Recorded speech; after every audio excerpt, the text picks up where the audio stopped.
Good morning children. మనము పరమానందయ్య శిష్యులు నిన్న పార్ట్ 1లో కొంత కథను చెప్పుకున్నాం. ఏం చెప్పుకున్నాము? పరమానందయ్య గారు అనే గురువు గారు ఉండేవారు. ఆయనకి 12 మంది శిష్యులు ఉండేవారు. వారంతా ఒకరోజు పక్క ఊరికి వెళ్ళారు ఏదో ఒక పని మీద. తర్వాత సాయంత్రం అయింది. వాళ్ళ ఇంటికి వచ్చే టైంకి ఆ దారి మధ్యలో ఒక వాగుని చూసి భయపడతారు.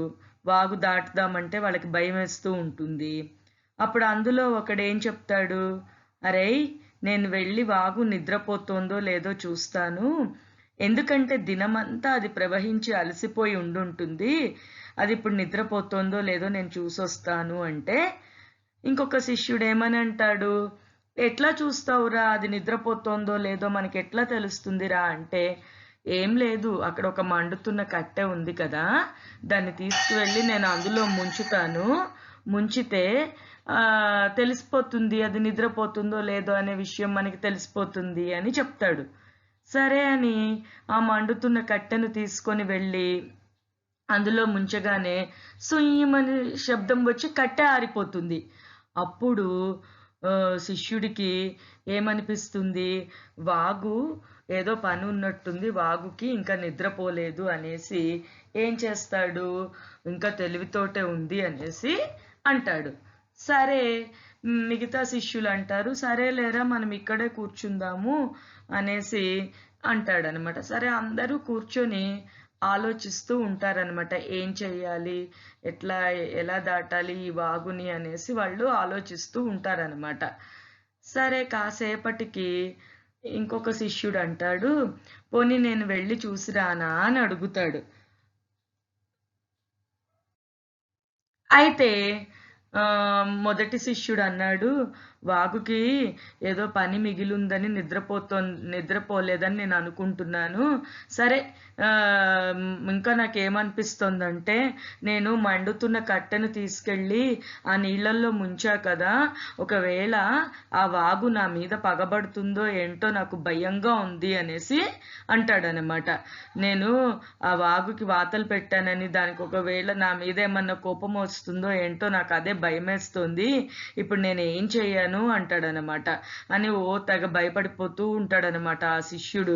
అయితే ఇంకొక శిష్యుడు ఏమంటాడంటే, అరే నువ్వేం భయపడకు, మేమందరం ఉన్నాము, ఆ వాగు నిన్ను ఏమీ చెయ్యదు, మేము ఇంతమంది నీకు తోడుగా ఉన్నాం కదా, నీకెందుకు అంత భయం, నువ్వేం కంగారు పడబోకు, నేనేం చేస్తానంటే నేను కూడా ఇంకొంచెం సేపు ఇక్కడే ఉంటాను, కొద్దిసేపు అయ్యాక నేను ఆ వాగు దగ్గరికి వెళ్ళి నేను చూసొస్తారా అని చెప్తాడనమాట. సరే ఎవరైతే చెప్పాడో ఆ శిష్యుడు ఏం చేశాడు, సరే అని వెళ్ళి వాగు దగ్గరికి వెళ్ళాడనమాట. వెళ్ళి అదే కట్టెను తీసుకొని వెళ్ళి ఆ నీళ్ళల్లో ముంచాడట. ముంచేసి వెంటనే గబగబా మళ్ళీ వాళ్ళ దగ్గరికి వచ్చాడట. వచ్చేసి అరే వాగు నిద్రపోతోందిరా, ఇక మనం మంచిగా మనందరం కలిసి దాటేయచ్చురా అన్నాడట. అనేసరికి అరే నువ్వెట్లా కనిపెట్టావురా ఈ విషయాన్ని అనేసి మరి ఆ శిష్యులు అడుగుతున్నారట. మిగతా శిష్యులు అడుగుతున్నారట, నువ్వెట్లా కనిపెట్టావు అసలు ఈ విషయాన్ని అని అడిగేసరికి ఏముంది, అది ఆ కట్టెను తీసుకెళ్లి నీళ్ళల్లో ముంచాను, అదేం కిక్కురు మనలేదు, అంటే ఏ రకమైన శబ్దము చేయలేదు, అంటే మరి అది నిద్రపోతున్నట్టే కదా లెక్క అని అన్నాడట. చూడండి ఈ పేజీలో మళ్ళీ ఒక్కసారి నేను చదువుతాను, ఒక్కసారి వినండి. మొదటి శిష్యుడు ఏమంటున్నాడో వినండి. వాగుకు ఏం పని మిగిలిందో ఏమో, నిద్రపోలేదు, తెలివితోనే ఉన్నది అని ఉరుక్కుంటూ వచ్చి చెప్పాడు. ఉరుక్కుంటూ రావడం అంటే ఏంటి, పరిగెత్తుకుంటూ వచ్చాడు అనమాట. ఉరుకు అంటే పరుగు. ఒరేయ్ ఇంకా చెప్తున్నాడట, ఒరేయ్ నేను వాతలు పెట్టానని కోపం వచ్చి అది నా మీద పగబడుతుందో ఏమో అని తెగ భయపడిపోతున్నాడట. అరే నేను ఒకవేళ దానికి వాతలు పెట్టానని దానికి ఏమన్నా కోపం వచ్చిందేమోరా దానికి నా మీద అంటున్నాడట. అప్పుడు వేరే శిష్యులు ఏం చెప్పారట, ఏం కాదురా, మన గురువు ఉండగా మనకేం భయం అన్నాడట ఇంకొకడు. మరి కొంతసేపు అయ్యాక వేరొక శిష్యుడు వాగు నిద్రపోతున్నదో లేదో చూసి వస్తానని వెళ్ళాట. ఇంకొకడు ఏం చేశాడట, వాగు నిద్రపోతుందో లేదో నేను చూసొస్తాను, నువ్వేం భయపడబోకు అనేసి వెళ్ళాడట. వెళ్ళాక వాగుని చూసి తిరిగొచ్చాట. ఒరేయ్, వాగు నిద్రపోతున్నదిరా అన్నాడట ఉత్సాహంగా. చాలా సంతోషంగా చెప్పాడట. అరే, ఈ వాగు నిద్రపోతుందిరా, ఇంకేముంది, మనం ఈ వాగుని దాటేయచ్చు అని చెప్పాడట. అప్పుడు ఇంకొకడు అన్నట్ట, అరే ఎట్లా కనిపెట్టావురా అనేసి ఇంకొక శిష్యుడు చాలా ఇలా క్వశ్చన్ మార్క్ ఫేస్ అంటాం కదా, అట్లా పెట్టి మొహం పెట్టి అడిగేట.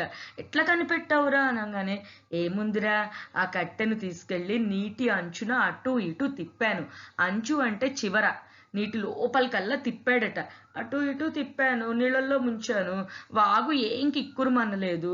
మరి అంటే వాగు నిద్రపోతున్నట్టే కదా అన్నాడట. చూడండి వాడి తెలివితేటలు. ఆల్రెడీ ఆ కట్టె ఆరిపోయి ఉంది, ఆ కర్రకి నిప్పు లేదు. మరి ఉత్త కర్రని తిప్పితే ఏమవుతుంది? ఏం చప్పుడు రాదు. వాడికి అదేం అర్థం కాలేదనమాట. ఏమనుకుంటున్నాడు, వాగు నిద్రపోతుంది అనేసి వీళ్ళందరికీ వచ్చేసి చెప్పేశాడు అనమాట. చెప్పేసరికి వీళ్ళేం చేశారట, సరే వాగు నిద్రపోతుంది కదా, మరి మనం నెమ్మదిగా మరి దాటేద్దామా, ఈ వాగుని దాటేద్దామా అని అన్నాడట. సరే అనుకున్నట అందరూ. సరే ఏం చేశారట, అందరూ కలిసి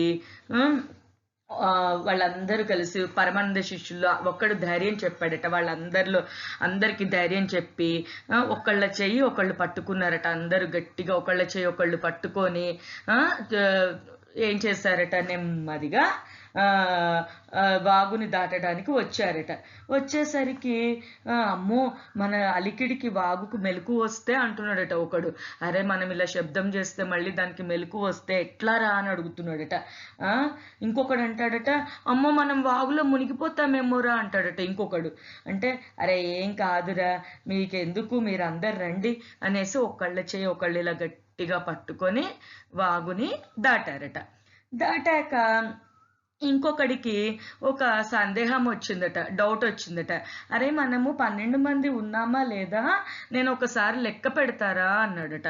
అనేసరికి సరేరా, అయితే మీరందరూ లైన్గా వరుసలో నిలబడండి అని చెప్పేసి వాడు ఏం చేశాడట, 1 2 3 4 5 6 7 8 9 10 11 12 13 14, అదేమిటి 12 మందే కదా అని మళ్ళీ ఏం చేశాడట, మళ్ళీ 1 2 3 4 5 6 7 8 9 10 11 అంటున్నాడట.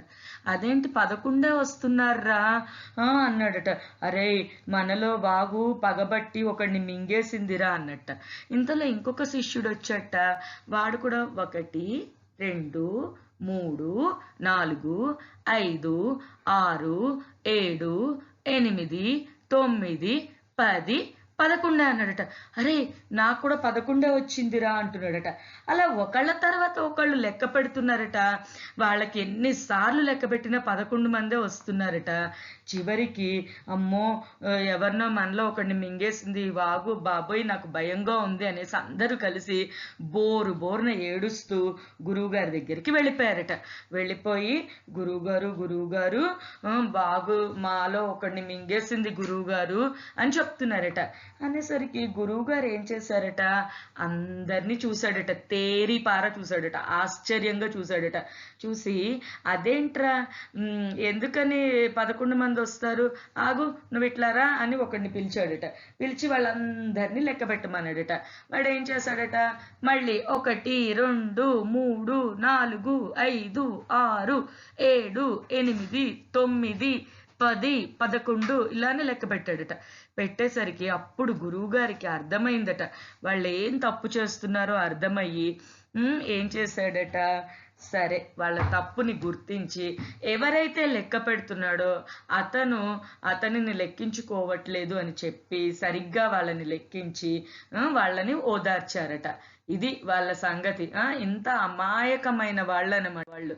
సరే, మరి మనము ఇప్పుడు ఇవాళ చెప్పుకున్న పాఠంలో కొంచెం కఠిన పదాలకి అర్థాలను చూద్దాం. ఇందాక మనం ఉరుక్కుంటూ అన్నాం. ఉరుకు అంటే ఏంటంటే పరుగు. ఉరుకు అంటే పరుగు. అంచు అంటే చివర. నీటి అంచున తిప్పాడు అన్నాం కదా, అంచు అంటే చివర. ఏడుస్తూ బోరున ఏడుస్తూ గురువుగారి దగ్గరికి వచ్చారు కదా వాళ్ళు. ఏడ్చు అంటే విలపించు లేకపోతే బాధపడిపోయారనమాట వాళ్ళు. తర్వాత చూడండి కొన్ని వ్యతిరేక పదాలు చూద్దాం మనం. ధైర్యం, అధైర్యం, భయం, నిర్భయం, నిజం, అబద్ధం, తప్పు, ఒప్పు, అమాయకుడు, ఘటికుడు. అమాయకుడు అంటే ఏంటి? చాలా ఇన్నోసెంట్గా ఉండడం అనమాట. చూడండి పరమానంద శిష్యులు చాలా అమాయకులు. ఘటికులు అంటే తెలివైన వాళ్ళు. తప్పు, ఒప్పు, నిజం, అబద్ధం, భయం, నిర్భయం, ధైర్యం, అధైర్యం. సరే ఒక్కసారి ఇది చూడండి. ఇప్పుడు మనము పాఠం మొత్తం చదువుకున్నాం కదా. సరే ఒకసారి ఇందులో చూడండి తప్పు ఒప్పుల్ని మీరు గుర్తించాలన్నమాట. శిష్యులందరికీ వాగుని చూడగానే సంతోషమైంది. శిష్యులందరికీ వాగుని చూడగానే సంతోషమైంది. తప్ప ఒప్ప? పరమానందయ్యకు 11 మంది శిష్యులు. తప్ప ఒప్ప? అది శిష్యులు చేసిన తప్పును గురువుగారు గుర్తించారు. శిష్యులు ఏదైతే తప్పును చేశారో దాన్ని ఎవరు గుర్తించారు? గురువుగారు గుర్తించారు. మరి అది తప్ప ఒప్ప? ఆలోచించండి మీరు. వాగు పగబట్టి శిష్యులలో ఒకడిని మింగేసింది. వాగు పగబట్టి శిష్యుల్లో ఒకడిని మింగింది. వాత పెట్టాడని మరి వాగు నిజంగా పగబెట్టిందా? శిష్యులు ఒకరి చెయ్యి ఒకరు పట్టుకొని వాగుని దాటారు. శిష్యులు అందరూ విడివిడిగా వాగుని దాటారా, మరి ఒకరి చెయ్యి ఒకరిని పట్టుకొని దాటారా అనేది మీరు ఒకసారి చూడండి. సో మీరేం చేస్తారు? అవి తప్ప ఒప్ప ఏంటి అనేది ఒకసారి కరెక్ట్. అందులో తప్పు అయితే క్రాస్ మార్క్ వేయండి, ఒప్పు అయితే మీరు రైట్ మార్క్ టిక్ చేయండి. అర్థమవుతుందా? మళ్ళీ ఒక్కసారి చదవనా? శిష్యులందరికీ వాగును చూడగానే సంతోషమైంది. పరమానందయ్యకు 11 మంది శిష్యులు. శిష్యులు చేసిన తప్పును గురువుగారు గుర్తించారు. వాగు పగబట్టి శిష్యులలో ఒకరిని మింగింది. శిష్యులు ఒక్కరి చెయ్యి ఒకరు పట్టుకొని దాటారు.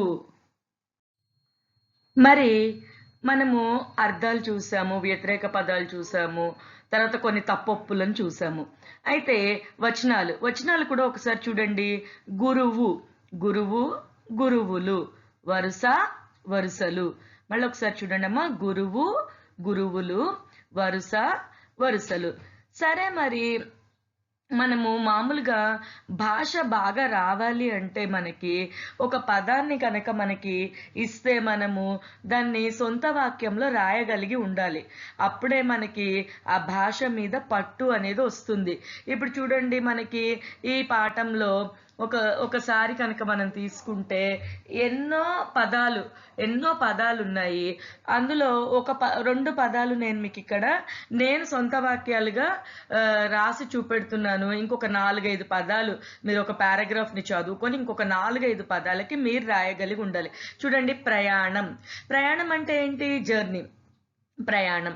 నాకు ప్రయాణం అంటే ఇష్టం. పడవ ప్రయాణం అంటే ఇష్టం. కొంతమందికి రైలు ప్రయాణం ఇష్టం కావచ్చు, కొంతమందికి విమాన ప్రయాణం ఇష్టం కావచ్చు, కొంతమందికి అదేంటిది బస్సు ప్రయాణం అంటే ఇష్టం కావచ్చు, కొంతమందికి ఓడలో ప్రయాణం చేయడం అంటే ఇష్టం. ఏదైనా సరే మీకు ఇష్టమైన ప్రయాణం ఏంటి, దేని మీద ప్రయాణం చేస్తే మీకు ఇష్టమో అది మీరు రాయొచ్చు. తర్వాత భయం. నాకు చీకటి అంటే భయం. అక్కడ చూడండి భయం అనే పదాన్ని మనం ఉపయోగిస్తున్నాం. ముందరో వెనకాలో ఎక్కడో అక్కడ వాళ్ళు ఇచ్చిన పదాన్ని మనము ఉపయోగిస్తున్నాం. అలాగే మీకు పాము అంటే భయం కావచ్చు, కొంతమందికి పులి అంటే భయం కావచ్చు, కొంతమందికి బల్లి అంటే భయం కావచ్చు. ఏదైనా సరే ఎవరికి ఏది భయం అయితే ఆ పదాన్ని మన సొంతంగా మనము ఎప్పుడైతే రాయగలుగుతామో అప్పుడు మనకి భాష మీద పట్టు వచ్చినట్టే. నేను మీకు 2 పదాలు ఇచ్చాను, 2 పదాలు నేను మీకు చెప్పాను. మరి నేను ఇప్పుడు ఒక చిన్న పారా చదువుతాను. చదివి పోనీ మీరు ఒక 2-3 పదాలు మీ ఇష్టమైనవి మీరే ఎన్నుకొని మీ సొంతగా ఒక 3 పదాలకి రాయండి. చూడండి ఎట్లా కనిపెట్టావురా అని శిష్యుల్లో ఒకడు అడగంగానే అదే కట్టెను పట్టుకొని నీటి అంచున అటు ఇటు తిప్పి ఒకసారి నీళ్ళల్లో ముంచాను. వాగు కిక్కురుమనలేదు. అంటే వాగు నిద్రపోతున్నట్టే కదా అన్నాడు. చూడండి ఇందులో వాగు అనే పదానికి మీరు సొంత వాక్యంలో రాయొచ్చు. తర్వాత నీళ్లు అనే పదానికి సొంత వాక్యం రాయొచ్చు. కట్టె రాయొచ్చు. తర్వాత అంచు, ఇలాంటి పదాలను తీసుకొని మీరు కనుక మీ సొంతగా రాయగలిగితే అలా మీకు ఎన్ని వీలైతే అన్ని రాయగలిగితే చక్కగా మీకు భాష సులువుగా వచ్చేస్తుంది అనమాట. అర్థమవుతుందా పిల్లలు? మీరు మరి ఈసారి ప్రయత్నించి నాకు చూపెట్టాలి, మీరు రాసి చూపెట్టాలి. సరేనా? తప్పకుండా అందరు ఈ పని